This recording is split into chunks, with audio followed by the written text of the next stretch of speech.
नमस्कार, आप देख रही हैं आर न्यूज और मैं हूं आपके साथ पल्लवी पाठक। देहरादून में प्रेस कॉन्फ्रेंस के दौरान उत्तराखंड के मुख्यमंत्री त्रिवेंद्र सिंह रावत ने कहा कि हमारी सरकार को 3.5 साल पूरे हो चुके हैं।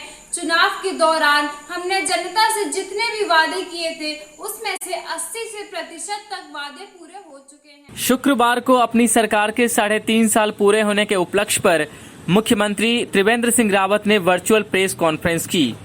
इस दौरान उन्होंने सबसे पहले प्रधानमंत्री नरेंद्र मोदी को उनके जन्मदिन की शुभकामनाएं देते हुए कहा कि आज भारत की जो भी अंतर्राष्ट्रीय छवि बनी है वो प्रधानमंत्री के करिश्माई व्यक्तित्व का परिणाम है। इसके बाद उन्होंने नौकरियों को लेकर कांग्रेस के हमले के बीच मुख्यमंत्री ने ये भी कहा कि उनके कार्यकाल में अब तक 7,12,000 से अधिक लोगों को रोजगार दिया गया। उन्होंने जनता से किए 85% वायदे पूरे करने की भी बात कही। उन्होंने कहा कि भ्रष्टाचार पर जीरो टॉलरेंस उनकी सरकार की प्राथमिकता रही है। साथ ही उन्होंने इस दौरान अपनी सरकार की उपलब्धियों, नीतियों और भावी योजनाओं के बारे में जानकारी भी दी।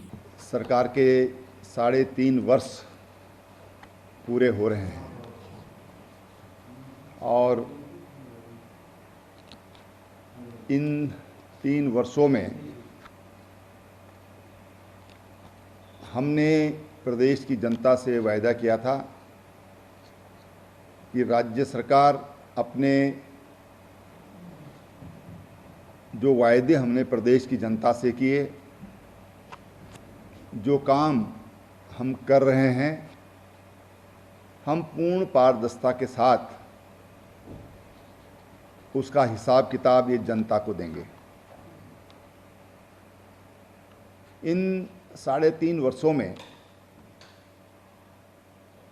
हमने इस बात का सदैव ध्यान रखा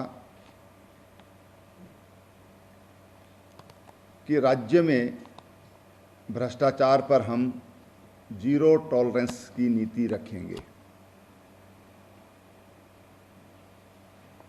जो वायदे हमने जनता से किए,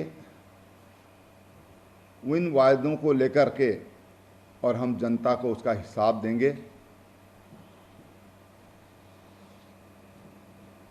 सरकार बनने के बाद हमने विकास के कार्यों को गति देने का काम किया, चाहे कनेक्टिविटी का सवाल होगा,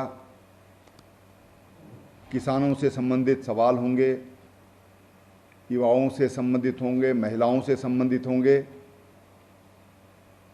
हमने जो वायदे जनता से किए उनको पूरा करने का प्रयास किया और आज हम ये कह सकते हैं कि 80 to 85% जो वायदे हमने जनता से किए थे उनको हमने पूरा करने का काम किया है।